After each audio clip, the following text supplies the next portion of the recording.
Good morning. This is Karen Spar, Executive Vice President of the Southport Oak Island Area Chamber of Commerce, and we are live today for Faces of Commerce here at the North Carolina Maritime Museum in Southport.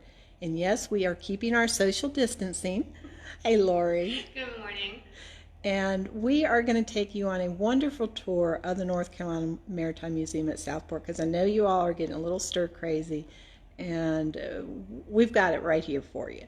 So just relax, sit back, and know that the Maritime Museum is actually closed to visitors right now because of the virus, but we will be opening hopefully soon, because we all want to get back to normal. Hi, Lori. Good morning. I did want to tell our listeners and our watchers this morning that if you look at our social media platforms like Facebook, Twitter, Instagram, and YouTube, our educator Katie Minnie is doing a fabulous job with keeping things a little normal. She's got reading time for kids on YouTube. We have Stretch Sunday where we do different yoga poses, and of course they're maritime yoga poses.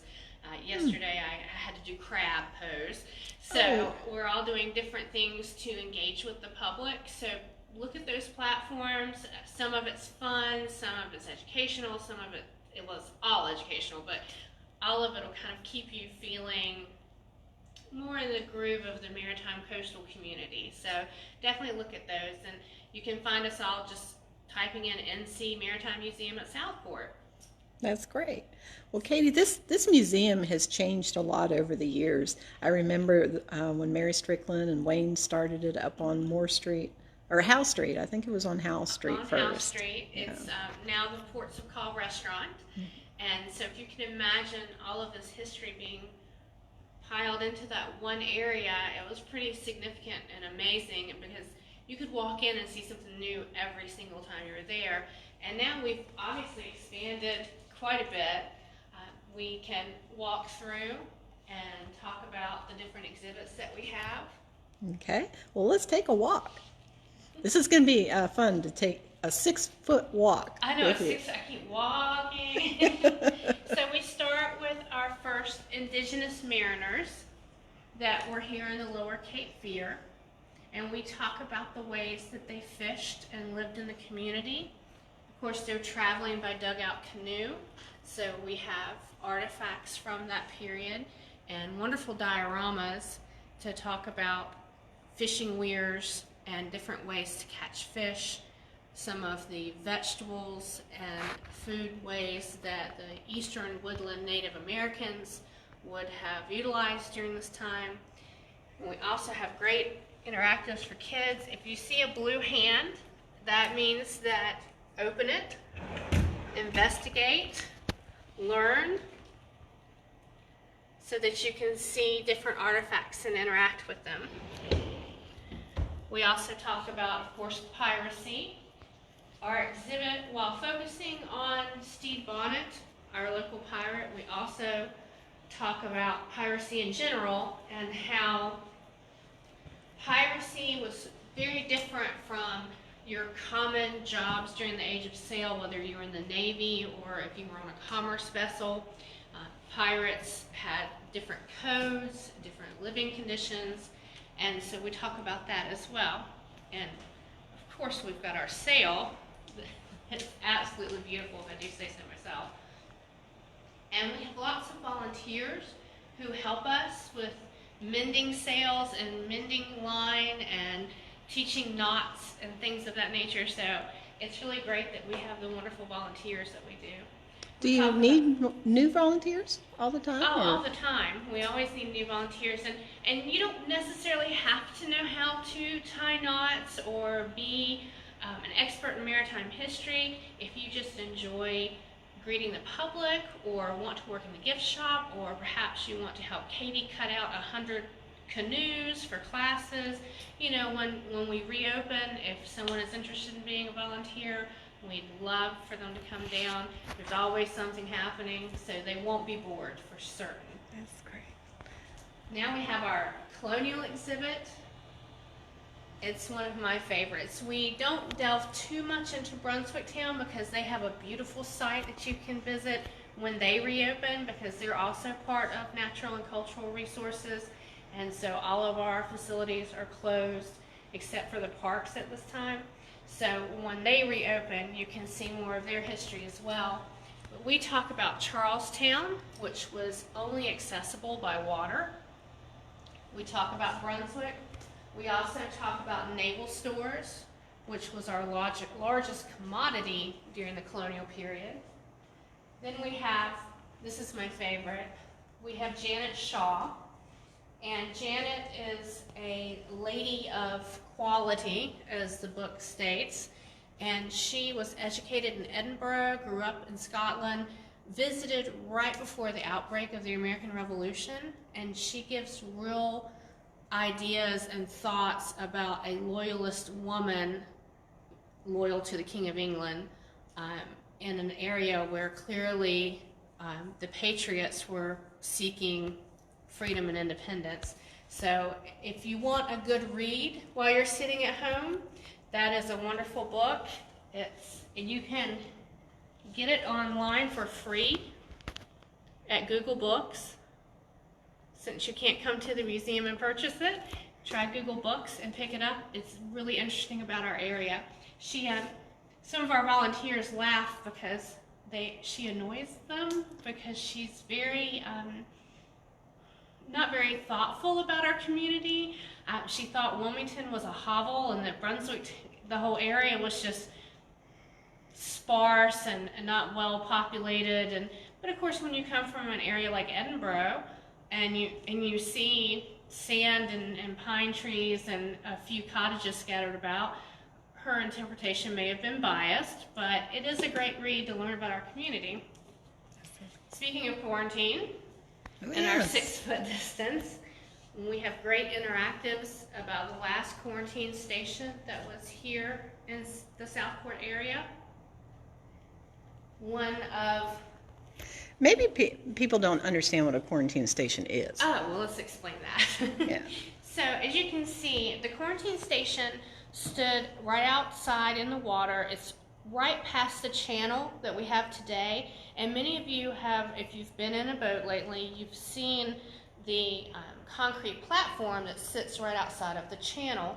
That concrete platform is actually this piece where the water tower is.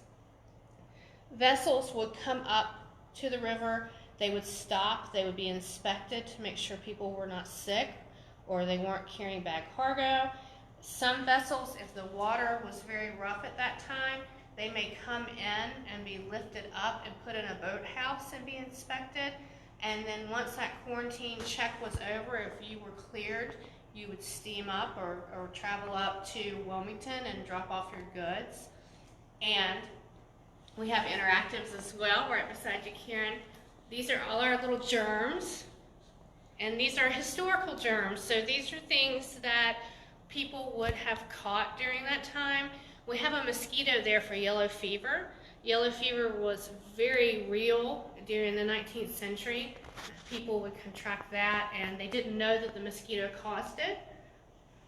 So a lot of times they would burn tar and on the street corners, thinking it would clear out the air. And Southport, known for its salubrious breezes, people would think to come down here and that would help. We had a lot of pox during that time period in Southport, or what is Smithville then. The yellow flag that you were just looking at, that's the quarantine flag. That is the flag that you would fly on your vessel if you had sick on board. And also they have a quarantine flag at the quarantine station, which is the hospital where you would stay if you were sick. We are getting ready to flip the museum a little, which this is new information for the public. Ooh, new, we get a scoop. We get a scoop. We are moving our Civil War exhibit to this side, and right across from our periscope, and I know the sun comes through those windows so beautifully that it's hard to see the periscope, but on the other side of the periscope, that will all be about leisure, the age of steam, travel, and tourism. So we're bringing tourism to you historically. So think about Wrightsville Beach in the Lumina. Think about Carolina Beach. Think about Seabreeze, coming down to Southport to see a play. those sorts of things.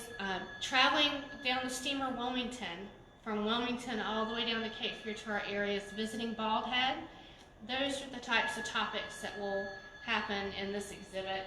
And then we'll also explain steam engines, because a lot of people don't understand how they operated. So, and the dangers associated to the early beginnings of steam engines all the way up to the 20th century. So then we will turn this area into World War I and World War II.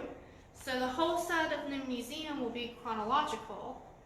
And then when you move over to this side of the museum, our Civil War exhibit, which takes up almost a third of this space, is going to be changed, and it's going to be all about the fishing industry. Oh, nice. So we'll talk about fishing, whether it's Potter's Seafood or any of the other seafood houses that we have in the area, how you catch shrimp, Menhaden. We'll also talk about leisure time and people who fish for fun and charter boat fishing. So that will take up the entire spot, which is now our Civil War exhibit.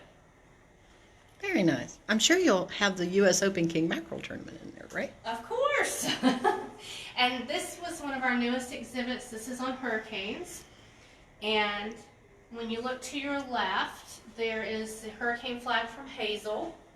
We also have interactives that tell you about the different hurricanes, the 12 deadliest hurricanes in North Carolina. I don't know if you can get a shot of some of our interactives.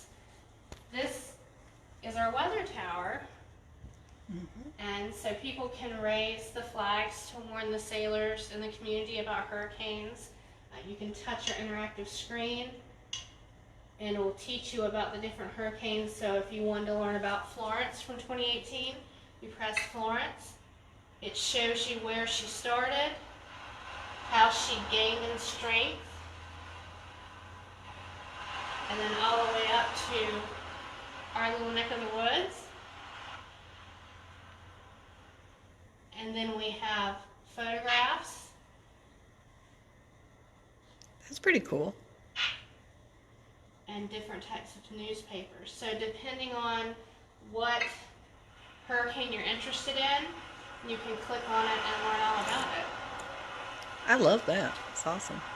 And then just in case, especially right now when we're dealing with food shortages and people hoarding certain items, you know, as living in our coastal community, that a lot of people wonder, especially if they're new to the area, what do I do to prepare for a storm? So we have our shelves here. Green is good, red is bad. So of course you're not going to buy milk right before the hurricane. You're going to buy canned foods. And so this interactive is just as much for adults as it is for children, but they can select things like yogurt. Well, if the power goes out, you're not going to want to keep yogurt, so it goes on the little red shelf. And so they can select foods and move them about to learn more about how to prepare for the storm. That's wonderful. Oh, I got to get a shot of the river while I'm over here. Oh, definitely. Oh, look. Okay, everybody. There's a little shot of the river. Ooh, look how pretty everything is today. And the periscope's over here, right? Yes, so if you go around this corner, and the periscope is here, and a lot of people love to look out because you can see the mouth of the Cape here. You can see Bald Head. You can see Old Baldy Lighthouse. It moves all the way around so you can see the channel. People love to take pictures out of this particular periscope. Oh, really? Will make the perfect circle. Oh. It's very difficult to do, but if you can manage it, it's a pretty amazing shot. Let's see if we can. What are we seeing? Anything, you guys? Well, I don't think it's doing.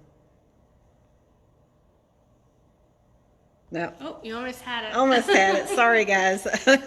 Don't want to get y'all like seasick from my moving. No. And so that's one of the other interactives that we have. This was from the U.S. Navy, and we have a few items from the U.S. Navy as well.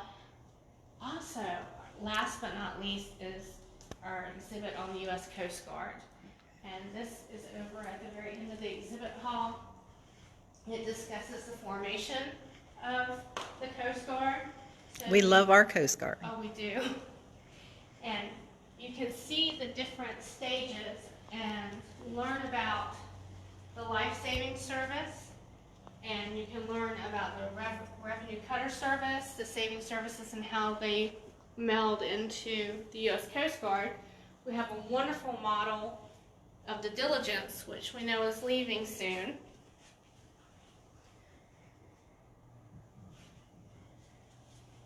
And we end with the Frying Pan Tower.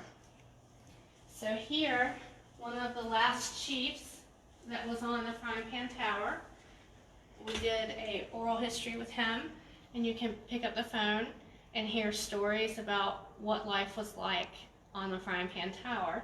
This is an actual Bakelite 1950s telephone. I kind of remember that. And the kids they're just amazed to The rotary dial, yeah. Dial. So They'd be really freaked out if they knew it was like party lines. And you just pick up in here. So along with our exhibits and our artifacts and our education, we're just really pleased with the changes and the developments with the museum.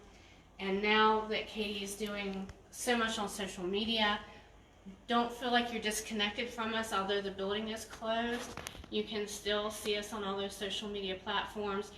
Although Third Tuesday was canceled, Katie did a program all about the Coast Guard that was live. So you can go back onto Facebook and watch that again if you'd like to learn more about the Coast Guard. So every day there's something new on different social platforms. So reach out to us. We're here virtually for you, and we just hope that you'll continue to learn and love maritime history in the Lower Cape Fear. Thank you so much for being on our Faces of Commerce today, and we know we'll be open soon. Just hang in there, guys, and go visit them on their Facebook page, which is at NC Maritime Museum at Southport. And their website is NC Maritime Museum at Southport.com. Wonderful. And they're on Instagram. And Twitter. Oh, you tweet too. We tweet. Again, thank you, and you all be safe and healthy, and thank you for joining us today. Take care.